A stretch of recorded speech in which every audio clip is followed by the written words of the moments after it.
देवांतक और नरांतक का स्वर सुनकर भगवान शिव को अदृश्य होता देख सभी चकित हो जाते हैं।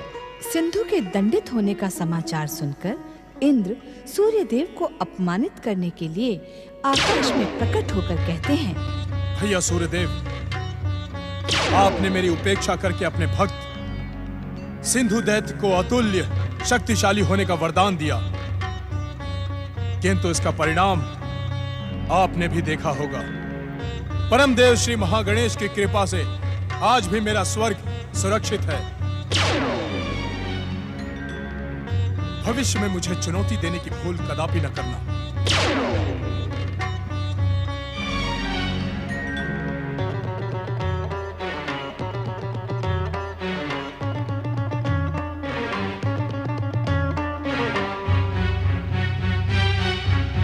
अब आप मौन क्यों हैं सूर्यदेव? क्या आपके भक्त सिंधु दैत्य की असफलता आपको मौन रहने को विवश कर रही है? भैया इंद्र, मुझे अपनी भूल पर पश्चाताप हो रहा है। आज मैं ये समझ सका कि भाई भाई के मध्य शत्रुता का परिणाम कभी भी शुभ नहीं होता। सत्य तो यह है देवराज कि मैं सिंधु को वरदान देने के लिए विवश था। यदि तपस्या और आराधना का प्रतिफल न दिया जाए तो संसार में तपस्या और आराधना की परंपरा समाप्त हो जाएगी। जब सत्य की परंपरा का आपको ज्ञान है तो पश्चाताप क्यों? वरदान देते समय मैंने ये नहीं सोचा था देवराज कि एक असुर अपनी असुरता कभी नहीं छोड़ सकता। सिंधु ने मुझसे वरदान पाकर देवाधिदेव महादेव पर आक्रमण करने का दुस्साहस किया और श्री महागणेश के अवतार मयूरेश्वर ने उसे उचित दंड दिया। भैया सूर्यदेव, आपको अपमानित और प्रताड़ित करने के लिए मैं व्याकुल था, किंतु आपसे भेंट होने के पश्चात आपके विराट व्यक्तित्व से मेरा परिचय हो गया। आपने अपनी भूल मानकर भाई भाई के संबंधों को और दृढ़ कर दिया। मेरा प्रणाम स्वीकार करें। देवराज, स्वर्गाधिपति होने के कारण स्वर्ग पर आने वाले संकटों से सचेत रहना आपका परम कर्तव्य है, परंतु मुझे मेरे कर्तव्यों का भली भांति ज्ञान है। अब मैं वहीं जा रहा हूं जहां मेरा कर्तव्य मेरी प्रतीक्षा कर रहा है। मैं जानता हूं भैया इंद्र, मैं जानता हूं इस समय आप देवांतक और नरांतक की तपस्या में बाधा पहुंचाने जा रहे हैं, परंतु यह अनुचित है। आपका यह प्रयास कभी भी सफल नहीं होगा।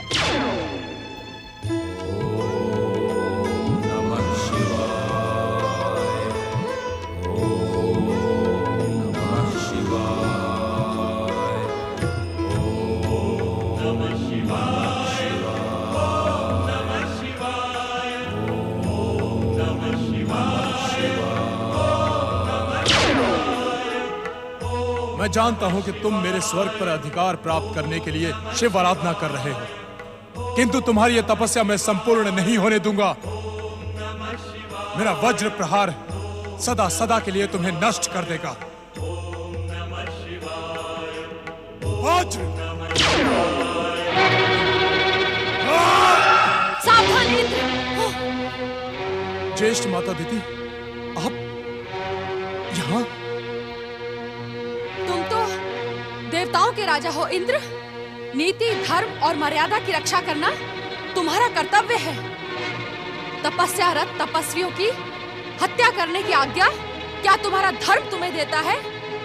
दुष्टता की ये शिक्षा दुष्ट देवताओं को किस नीति शास्त्र ने दी है? क्या तुम्हारी माता अदिति ने तुम्हें यही संस्कार दिए हैं? प्रश्न नीति, मर्यादा, धर्म, संस्कार का नहीं है माता। राजा और उसके राज्य के लिए भविष्य में जो संकट बने उसका अंत करना राजा का प्रथम कर्तव्य है। हाँ। किस कर्तव्य का स्मरण करवा रहे हो तुम? हाँ? अवसर मिलने पर भी अपने शत्रुओं को जीवित छोड़ना क्या उचित है? क्या इस भूल के लिए भविष्य इंद्र को क्षमा करेगा? भविष्य तुम्हें क्षमा करे अथवा ना करे, किंतु दैत्य माता अदिति तुम्हें कदापि क्षमा नहीं करेगी। आपके क्षमादान की मुझे आवश्यकता नहीं है माता। देवांतक और नरांतक हमारे शत्रु हैं और शत्रु का अंत कर देना नीति सम्मत है। सावधान इंद्र, यदि तूने तपस्यारत देवांतक और नरांतक पर वज्र प्रहार करने की भूल की तो मैं अपनी परम दैत्य शक्ति से तुझे इसी समय भस्म कर दूंगी। दैत्य शक्ति प्रकट हो।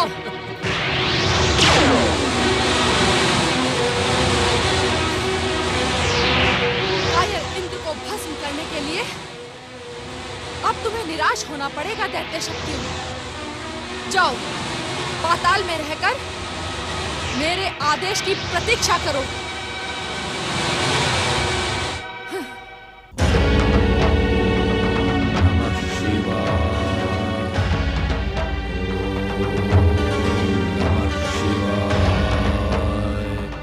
अपनी मूर्खता को विराम दो देवांतक नरांतक। मैंने तुमसे पहले भी कहा था, अब फिर कह रही हूं कि शिव आराधना में अपना समय व्यर्थ ना करो। शिव तुम्हें कदापि वरदान नहीं देंगे, क्योंकि वे महागणेश के अवतार श्री गणेश के पिता हैं। महागणेश ने पहले ही तुम्हारे लिए भविष्यवाणी कर दी थी कि उनका अवतार तुम्हारी मृत्यु का कारण बनेगा। इंद्र के वज्र से तुम्हारे जीवन की रक्षा करने वाली दैत्य माता दिति ही तुम्हारी शुभ चिंतक है। हाँ, तुम्हारी शुभ चिंतक है। उसकी आज्ञा मान लेने में ही तुम्हारा कल्याण है। अपनी तपस्या को विराम दो मूर्खों। शिव आराधना का त्याग करो।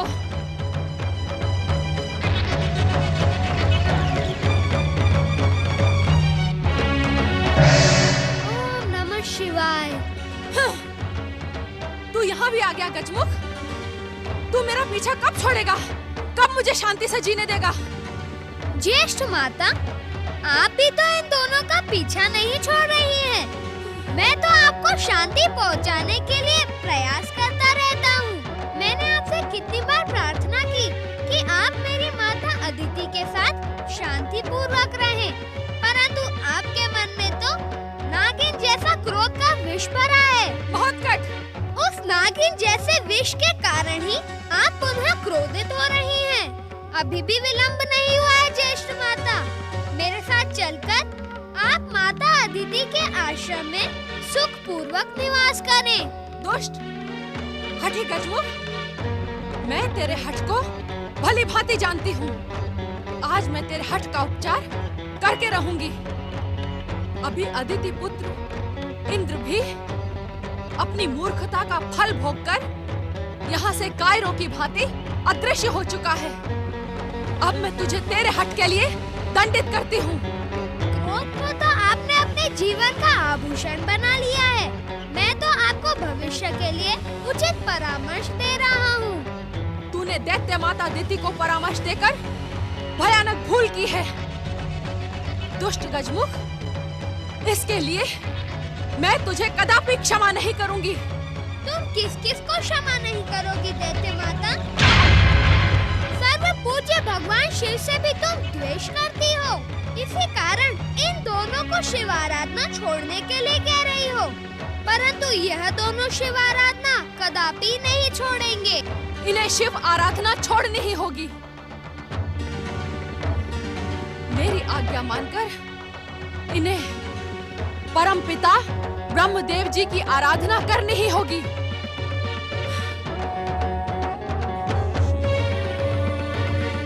ज्येष्ठ माता, तुम इन्हें तपस्या का त्याग करने के लिए उस समय विवश कर रही हो जब इनकी तपस्या पूर्णता के निकट है। इन्हें वरदान देने के लिए भगवान शिव यहाँ पधारने वाले हैं। मेरी बात मानो ज्येष्ठ माता, यदि तुम भगवान शिव शंकर द्वारा इन्हें वरदान देते हुए देखना नहीं चाहती तो चलो मेरे साथ आदित्य आश्रम। तू मुझे और क्रोध दिलाने की भूल ना कर महोत्कट, अन्यथा मैं अपने क्रोध से दैत्य शक्ति प्रकट कर तुझे क्षण मात्र में भस्म कर डालूंगी। ये वो गुण नहीं है जिसे चींटे खा जाए। दक्ष पुत्री दिति,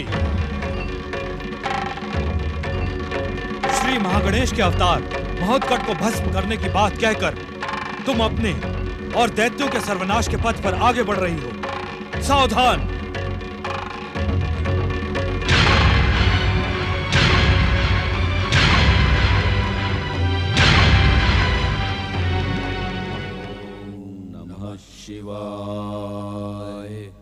आंखें खोलो देवांतक नरांतक, तुम्हारी निष्ठापूर्वक तपस्या ने मुझे यहां आने के लिए विवश कर दिया है।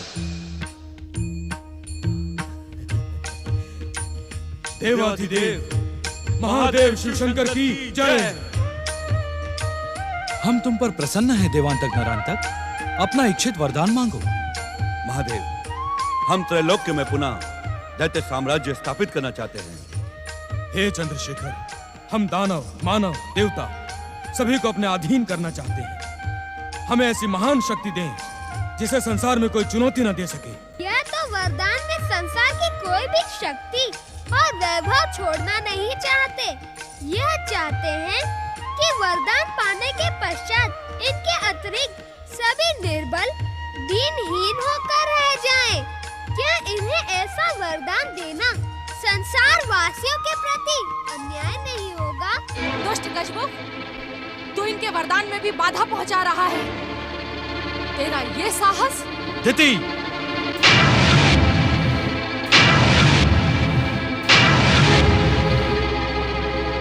आपने हमें वरदान नहीं दिया महादेव। देवांतक नरांतक, हम तुम्हारी तपस्या से प्रसन्न हैं, परंतु हम तुम्हें ऐसा कोई वरदान नहीं देंगे जिससे संसार के सामने संकट जन्म ले। तुम्हें तुम्हारी तपस्या का फल अवश्य मिलेगा। कह दो इनसे, हमने जो मांगा है हमें वही चाहिए, इससे कम हम कुछ नहीं लेंगे। अन्यथा आप हमें वरदान दिए बिना ही यहाँ से लौट जाएं। ऐसा न कहो ज्येष्ठ माता, आपके कारण इन्हें कुछ भी प्राप्त नहीं होगा और निराश होकर यह दोनों अपने प्राण त्याग देंगे। देवांतक, नरांतक, आशुतोष भगवान शिव तुम्हें जो भी वरदान देंगे वह तुम्हारे हित में होने के साथ ही श्रेष्ठ होगा। तुम दोनों इनसे प्रार्थना करो कि हमें निराश न करें। जो हमारे योग्य हो वह हमें प्रदान करे। हम तुम्हें निराश नहीं करेंगे देवांतक नरांतक, और न ही तुम्हारे प्रति कोई अन्याय करेंगे। हम तुम्हें अतुल्य असुर शक्ति के साथ इच्छानुसार रूप बदलने, असुर सेना प्रकट करने का वरदान देते हैं। वत्स नरांतक, आज्ञा महादेव। तुम्हारा अधिकार पृथ्वीलोक पर रहेगा। देवांतक, तुम स्वर्ग के अधिपति बनोगे, परंतु ध्यान रहे, यदि तुमने ऐसा कोई अन्याय और अत्याचार का आश्रय लिया तो तुम संहार के पात्र बन जाओगे। अरे मूर्खों, कम से कम शिव शंकर से अमरता का वरदान तो मांग लो। यदि अमरता का वरदान न मिले तो कठिन मृत्यु का वरदान मांग लो। असुतोष, यदि आप हम पर प्रसन्न हैं, तो हमें ऐसा वरदान दें कि हमें देवता, दानव, मानव, त्रिदेव और त्रिदेवियों में कोई न मार सके। यदि आप हमें वरदान दें तो हम सदा आपकी महिमा का गुणगान करेंगे। तथास्तु।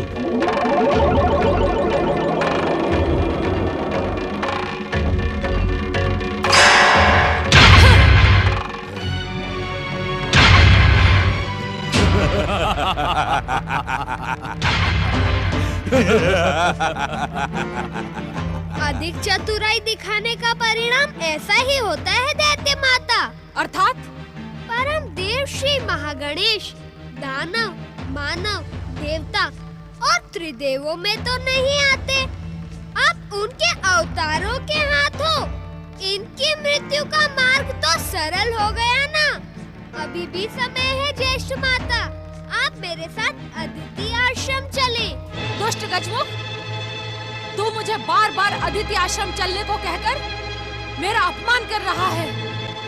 अब आप चलना ही नहीं चाहती तो मैं यहाँ रुककर क्या करूँगा? प्रणाम।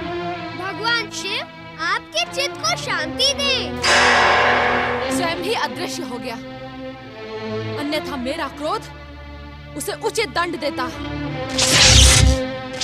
दैत्य माता दीदी, हमें इसी समय दैत्य गुरु के पास चलना चाहिए।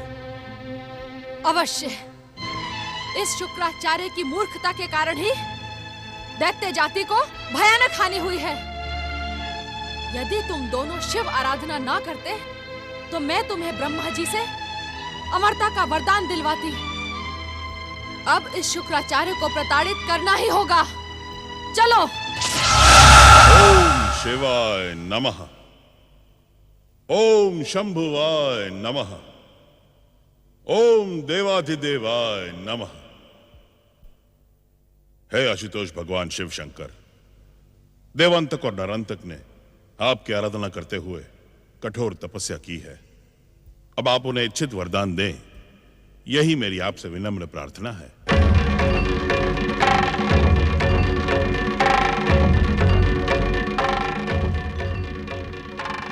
आपके आराध्य शिव शंकर ने देवांतक और नरांतक की कठोर तपस्या को अनदेखा करके उन्हें अनमना और अधूरा सा वरदान दे दिया है। देवांतक, नरांतक, हम तुम्हारी तपस्या से प्रसन्न हैं, परंतु हम तुम्हें ऐसा कोई वरदान नहीं देंगे जिससे संसार के सामने संकट जन्मे।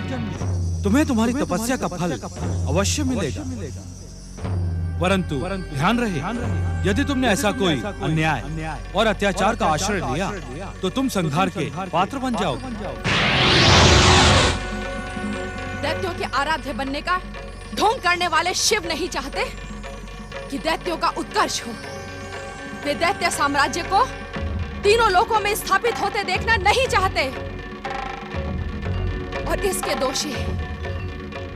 दोषी आप हैं शुक्राचार्य। आप अपनी शिव भक्ति के कारण आप दैत्यों को शिव आराधना का परामर्श देकर उन्हें भ्रमित करते हैं।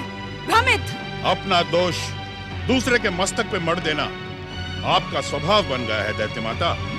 देवांतक और नरांतक महादेव से इच्छित वरदान अवश्य प्राप्त करते हैं, परंतु आपकी उपस्थिति ने शिव को क्रोधित कर दिया है। आपके कारण दैत्य जाति की भयानक हानि हुई है। दैत्य जाति आपको कदापि क्षमा नहीं करेगी। आप अपने क्षमादान की चिंता करें शुक्राचार्य। अब वो दिन दूर नहीं जब भोले भाले असुर और दैत्य अपने दैत्य गुरु को दैत्यों का बैरी समझने लगे। आपकी प्रेरणा से ये कपोल कल्पित असत्य यदि प्रसारित हो भी गया तो सत्य के एक ही झटके से वह चरमराकर ढह जाएगा। दैत्य गुरु शुक्राचार्य दैत्यों के सच्चे हित चिंतक हैं। दैत्य जाति का उत्कर्ष और कल्याण यही मेरे जीवन का एकमात्र उद्देश्य है। अपने हित चिंतन का परिणाम देख लो शुक्राचार्य। अनेक युगों तक शिव की लंबी तपस्या करने के पश्चात भी देवांतक और नरांतक को इतने साधारण वरदान प्राप्त हुए जिनकी इन दोनों वीर पातालवासी असुरों को आवश्यकता भी नहीं थी। ये वरदान तो मेरी कृपा से भी इन्हें प्राप्त हो सकते थे। दैत्य माता सत्य कह रही है दैत्य गुरु। शिव ने मुझे स्वर्ग विजय करने का वरदान दिया है, परंतु सावधान करते हुए यह भी कहा है कि यदि मुझसे तनिक भी अन्याय और अत्याचार हुआ तो मेरा सर्वनाश हो जाएगा। हाँ दैत्य गुरु, मुझे भी पृथ्वी का राज्य देकर शिव ने सावधान किया है। देवांतक, नरांतक, तुम दोनों को इच्छित वरदान मिलने पर भी तुम असंतुष्ट हो। इनके असंतोष का कारण है शिव की कूटनीति। शिव नहीं चाहते कि ये दोनों एक साथ रहें। अलग अलग रहने के कारण इन दोनों की संयुक्त शक्ति से त्रैलोक्य में ये दैत्य साम्राज्य स्थापित ना कर सके। ये शिव का अन्याय नहीं तो और क्या है। आशुतोष, भगवान शिव ने जो कुछ भी किया है वो उचित ही किया है।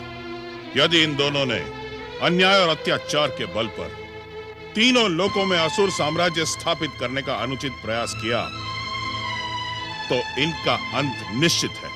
दैत्य और असुर यदि बल प्रयोग नहीं करेंगे, अन्याय और अत्याचार नहीं करेंगे, तो उनकी सत्ता को कौन स्वीकार करेगा? जिस भक्ति की शक्ति पर इन्होंने पृथ्वी और स्वर्ग का साम्राज्य पाया है, उस पर विश्वास रखो। शिव कृपा से वही होगा जिससे दैत्य जाति का कल्याण हो। देवांतक, नरांतक, दैत्य गुरु एक बार पुनः दैत्य शत्रु का कर्तव्य निभा रहे हैं। इनके परामर्श से शिव आराधना करके तुम दोनों एक बार अपना सर्वनाश कर चुके हो। अब तुम वही करो जो मैं कहती हूँ। हमें आप पर पूर्ण श्रद्धा है दैत्य माता। आपका परामर्श हमारे लिए आज्ञा है। हाँ, कहे क्या करना होगा हमें? अपनी भयानक, विध्वंसक और विस्फोटक शक्ति का प्रयोग करके तुम दोनों दैत्य साम्राज्य की स्थापना करो। इस दैत्य शत्रु के समीप एक पल भी रुकना अब तुम्हारे लिए घातक सिद्ध होगा। जो आज्ञा दैत्य माता।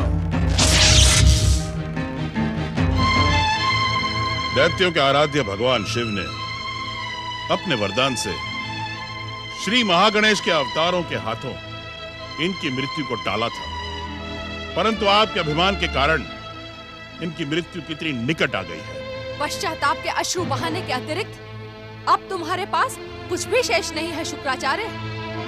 अब तुम इस पर्वत गुफा में रहकर अपने शिव को प्रसन्न करने का मूर्खतापूर्ण प्रयास करते रहो। शिव शिव शिव शिव शिव शिव शिव भक्ति और शिव आराधना का रहस्य और परम आनंद आप क्या समझेगी दैत्य माता? आप पर तो प्रतिशोध और प्रतिरोध का लेप चढ़ा हुआ है। सत्य को पहचानने की शक्ति अब खो चुकी है। इस गुफा में बैठकर शिव को पुकार पुकार कर सत्य को पहचानते रहो शुक्राचार्य। असुर और दैत्य जाति को अब तुम्हारी तनिक भी आवश्यकता नहीं है। देवांतक और नरांतक की विजय की भूमिका अब मैं बनाऊंगी। दैत्य माता दीति, जिस प्रकार आपने अपने मिथ्या अभिमान का हलाहल विष अपने पौत्र तारकासुर को पिलाया था, उसी प्रकार आप देवांतक और नरांतक के मन में भी विष खोल रही हैं। इसका परिणाम दैत्य जाति को चुकाना होगा। अब इन दोनों की मृत्यु परम देव श्री महागणेश के अवतार के हाथों निश्चित है। ओम नमः शिवाय। नहीं नहीं नहीं, यदि भगवान शिव ने देवताओं के ऐश्वर्य को धूल में मिलाने के लिए दुष्ट देवांतक और नरांतक को वरदान दिया है, तो हम कायरों की भांति अपना मुंह छुपाकर यहाँ वहां नहीं घूमेंगे। हम अपनी शक्ति से दैत्यों को पराजित करके ही रहेंगे। क्षमा करें देवराज, देवांतक और नरांतक की महाविस्फोटक शक्तियों को अब शिव कृपा प्राप्त हो गई है। उनका विरोध करना देवताओं के हित में ना होगा। यदि हमारे भीतर आत्मविश्वास है, तो शत्रु की शिव कृपा हमारा बाल भी बांका नहीं कर पाएगी। दैत्यों को हम स्वर्ग में प्रवेश नहीं करने देंगे। परंतु देवराज, वरदानी दैत्य शक्ति के सम्मुख देवताओं की पराजय तो... आप तो युद्ध से पूर्व ही पराजय की रूपरेखा बनाने लगे। लज्जा आती है तुम्हें देवता कहते हुए। वरुण देव, आज्ञा देवराज। इसी समय जाकर देव सेना को सचेत करें। दैत्य सेना के विरुद्ध युद्ध करने के लिए आवश्यक अस्त्र शस्त्र से सुसज्जित करें। जो आज्ञा देवराज, परंतु... अब किसी किंतु परंतु की आवश्यकता नहीं है। देवराजेंद्र युद्ध की घोषणा कर चुके हैं। इस युद्ध में दैत्यों को पराजित करना देवताओं का कर्तव्य निश्चित हो चुका है। अब इस निर्णय में किसी भी विचार की संभावना नहीं है। जैसी आपकी इच्छा देवराज। वरदानी दैत्यों के विरुद्ध यह युद्ध हमें अपनी शक्ति, अपनी युक्ति से किसी भी प्रकार से विजय करना है, जिससे भविष्य में स्वर्ग साम्राज्य वरदान में देने की परंपरा ही समाप्त हो। अग्निदेव, आज्ञा देवराज। आप इस देवासुर संग्राम के लिए देवगुरु बृहस्पति से परामर्श और सहायता प्राप्त करें। आप देवगुरु को संदेश दें कि वे अपनी भक्ति की शक्ति से देवताओं को अपराजित बना दें। पवन देव, आज्ञा देवराज। आप गंधर्वों, किन्नरों, विद्याधरों के साथ साथ ग्रहों, लोकपाल और दिक्पालों को यह संदेश दें कि वो अपनी पूरी शक्ति और सेना के साथ देवताओं का साथ दें। जो आज्ञा देवराज। जाएं और इसी समय युद्ध का बिगुल बजाएं और बिगुल के स्वर कैलाश तक अवश्य पहुंचने चाहिए। जाएं।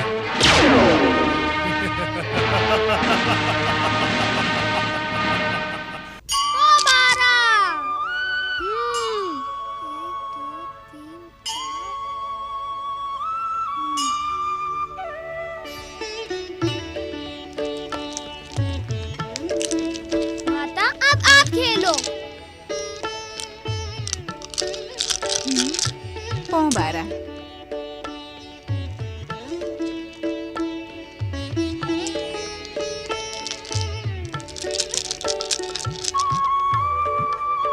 भैया कार्तिकेय, यदि तुम माताश्री के साथ चौसर खेलने के इच्छुक हो तो आओ, मैं हट जाता हूँ। नहीं गणपति, मैं खेल में तुम जैसा चतुर नहीं हूँ। मैं माताश्री से पराजित हो जाऊंगा। पुत्र कार्तिकेय, माता से पराजित होने में कैसा भय? यदि मन हो तो आओ खेलो। नहीं माताश्री, आपसे पराजित होने का कोई भय नहीं है। भय तो इस गजानन के परिहास का है। ये ना तो किसी से पराजित होता है, अपनी पराजय को निकट देखकर दिव्य शक्तियों का प्रयोग करने लगता है और दूसरों की पराजय के समय व्यंग करने का अवसर कदापि नहीं चूकता। ऐसी बात है तो मैं गजानन को कक्ष के बाहर भेज देती हूँ। नहीं नहीं माताश्री, इसकी आवश्यकता नहीं है। आपका और गणपति का खेल देखने में जो आनंद आ रहा है वो खेलने में नहीं आएगा। तुम धन्य हो कार्तिकेय, तुम्हारी यही प्रतिभा तुम्हें एक दिन संसार के सर्वोच्च शिखर पर पहुंचा देगी। कौन सी प्रतिभा माता? गणपति, जीवन में वक्ता बनने से अधिक कठिन होता है श्रोता बनना। प्रदर्शक बनने से अधिक कठिन होता है दर्शक बनना, क्योंकि श्रोता और दर्शक के भीतर धैर्य और संयम सबसे अधिक मात्रा में होता है। सफलता धैर्य और संयम को ही मिलती है।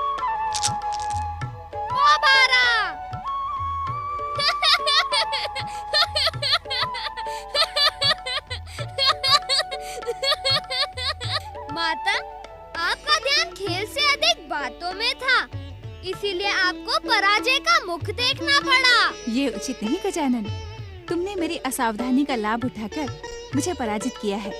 मैं पराजित नहीं हुई हूँ। माता और पुत्र के मध्य चौसर खेली जा रही है। देखिए स्वामी, चतुर गणेश ने अपने छल से मुझे चौसर में फिर से पराजित कर दिया। प्रणाम पिताश्री। चलो बड़े भैया, पिताश्री और माताश्री को चौसर का खेल खेलने दो। पिताश्री के सामने हमें माताश्री के साथ चौसर खेलने का कोई अधिकार नहीं है। माताश्री, यदि आप खेल में हार स्वीकार करना नहीं चाहती तो मैं हार को आपका प्रसाद समझकर स्वीकार कर लेता हूँ। अब आप अपने इस वाचाल पुत्र को क्षमा कर दें। देखा पार्वती, पुत्र हो तो गजानन जैसा। ये अपनी माता को पराजित होते हुए भी नहीं देखना चाहता, जबकि पराजित भी इसने स्वयं ही किया है। नहीं पिताश्री, मेरे बड़े भैया के होते हुए मुझे अपनी प्रशंसा स्वीकार नहीं है। कहिए, पुत्र हो तो कुमार कार्तिकेय जैसा, जो अपनी माता के साथ खेलना ही नहीं चाहता, तो इसमें हारने और जीतने का प्रश्न ही नहीं उठता। देवी पार्वती, हमारे गजानन की बात का कोई उत्तर है तुम्हारे पास? गणपति, तुम वाचाल और चतुर होने के साथ साथ नटखट भी हो गए हो। स्वामी, हमारे लंबे समय के पश्चात हिमाचल से कैलाश लौटते ही आप अचानक कहाँ अदृश्य हो गए थे? पिताश्री, क्या आपको हमारा कैलाश आना अच्छा नहीं लगा? पिताश्री, आपने ही तो माताश्री को बुलाने के लिए नंदी महाराज को भेजा था, फिर हम सब के आने पर आप अदृश्य क्यों हो गए? हमारे दो आराधकों की पुकार भी तुम सबने अवश्य सुनी होगी। उस समय उनकी तपस्या को वरदान देना आवश्यक था। पिताश्री, वे आराधक कौन हैं? और उन्हें आपने क्या वरदान दिया? पाताल लोक से दैत्य गुरु शुक्राचार्य की पुकार पर आए दो दैत्य देवांतक और नरांतक थे। पिताश्री, आपने देवांतक और नरांतक को वरदान दे दिया? तब तो वे निश्चित ही देवों और नरों का अंत करेंगे। उनके अत्याचार से सारे संसार आकार मच जाएगा। कुमार, गजानन, तुम दोनों चिंता न करो। महादेव दैत्यों के अंत का उपाय उन्हें वरदान देने से पहले ही निश्चित कर देते हैं। पिताश्री, आप जिसका अंत पहले से ही निश्चित कर लेते हैं, उसे वरदान ही क्यों देते हैं? कुमार, तपस्वी को वरदान देना ना एक परंपरा है, अपितु विधि का निश्चित विधान है। यदि तपस्वी को उसकी तपस्या का प्रतिफल ना मिले तो जप तप की परंपरा समाप्त हो जाएगी। क्षमा करें पिताश्री, बड़े भैया का प्रश्न कुछ और था। जिसका अंत पहले से ही निश्चित हो, उसे वरदान क्यों दिया जाए, यही पूछा था ना बड़े भैया? पुत्रों, दुष्ट दैत्यों को तपस्या का प्रतिफल और वरदान देने के पीछे एक परम पावन भावना होती है। अपने आराध्य से वरदान की कृपा पाकर उसकी भक्ति दृढ़ हो जाए, दुष्कर्मों को छोड़कर वो सत्कर्मों की ओर प्रवृत्त हो। परंतु प्रायः ऐसा होता नहीं, इसीलिए दैत्यों को वरदान देने से पूर्व उनके अंत का निर्णय निश्चित कर दिया जाता है। पिताश्री, आपने दुष्ट देवांतक और नरांतक के अंत का क्या उपाय निश्चित किया? उन दोनों का वध कौन करेगा पिताश्री? श्री महागणेश के अवतार के हाथों अत्याचारी देवांतक और नरांतक का अंत होगा। वही उस अवतार का प्रमुख उद्देश्य है। अब तुम दोनों अपनी बातों को विराम दो और हमें चौसर खेलने दो। अवश्य पिताश्री। चलो भैया, हम लोग भी बाहर चलकर किसी खेल का प्रबंध करते हैं।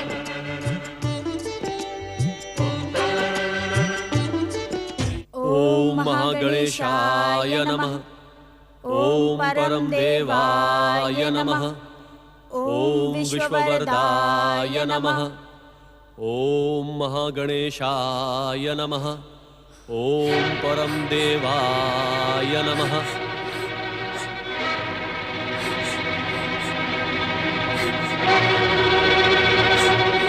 क्या हुआ देवी अदिति? स्वामी, कितने निष्ठुर है परमदेव श्री महागणेश। मुझे महत्कट जैसा महान पुत्र प्रदान करके उन्होंने उसे अपने पास बुला लिया। ये आप क्या कह रही हैं देवी अदिति? शांत हो आप। अब मैं शांत नहीं रह सकती स्वामी। महत्कट के बिना मैं एक पल भी जीवित नहीं रहना चाहती। मैं इसी समय इस पर्वत शिखर से छलांग लगाकर अपने जीवन का त्याग कर दूंगी। देवी अदिति, आप तो धैर्य की माता हैं। परम देव श्री महागणेश की दयालुता पर संदेह ना करें। ये अवश्य ही उनकी कोई लीला होगी। नहीं स्वामी, यदि परमदेव की ये लीला होती तो अखंड आराधना से प्रसन्न होकर वे अवश्य ही हमें अपनी लीला का संकेत देते। ऐसा भी तो हो सकता है देवी कि वे हमारे धैर्य की परीक्षा लेने के लिए ऐसा कर रहे हो। नहीं स्वामी, परमदेव श्री महागणेश की भक्तिन के रूप में मुझे उनकी हर परीक्षा स्वीकार है, परंतु महत्कट की माँ के रूप में मुझे कोई परीक्षा स्वीकार नहीं। यदि मेरे मातृत्व में त्रुटि है, यदि मेरा मातृत्व लांछित है, तो मेरा पुत्र लौट कर ना आए। धैर्य धारण करें देवी अदिति। अपनी अधीरता और व्यग्रता को छोड़कर सच्चे मन से परम देव श्री महागणेश से प्रार्थना करें। वे अवश्य हमारी प्रार्थना स्वीकार कर लेंगे देवी अदिति। नहीं स्वामी, अब मैं एक क्षण भी प्रतीक्षा नहीं करूंगी। अब परमदेव श्री महागणेश को इस बात का निर्णय करना ही होगा कि मेरी भक्ति सच्ची है अथवा नहीं, मेरा मातृत्व श्रेष्ठ है अथवा नहीं। देवी अदिति, स्वामी, मैं प्राणायाम द्वारा अपने श्वास को रोक लूंगी। मेरी साधना तक यदि महत्कट लौट कर नहीं आया तो मैं अपनी कुंडलिनी जागृत करके अपने प्राण त्याग दूंगी। देवी अदिति, देवी अदिति, मैं आपको भक्ति योग से हठ योग की ओर जाने नहीं दूंगा। देवी अदिति, देवी अदिति, मेरी बात सुनिए। देवी अदिति, हे परम देव श्री महागणेश, हे विश्व को वरदान देने वाले परम देव, यदि एक क्षण के लिए भी मैंने आपकी सच्ची भक्ति की है तो हमारी रक्षा करे प्रभु, हमारी रक्षा करे प्रभु, हम पर कृपा करे परम देव, हे क्षमा निधान, हमको क्षमा करें।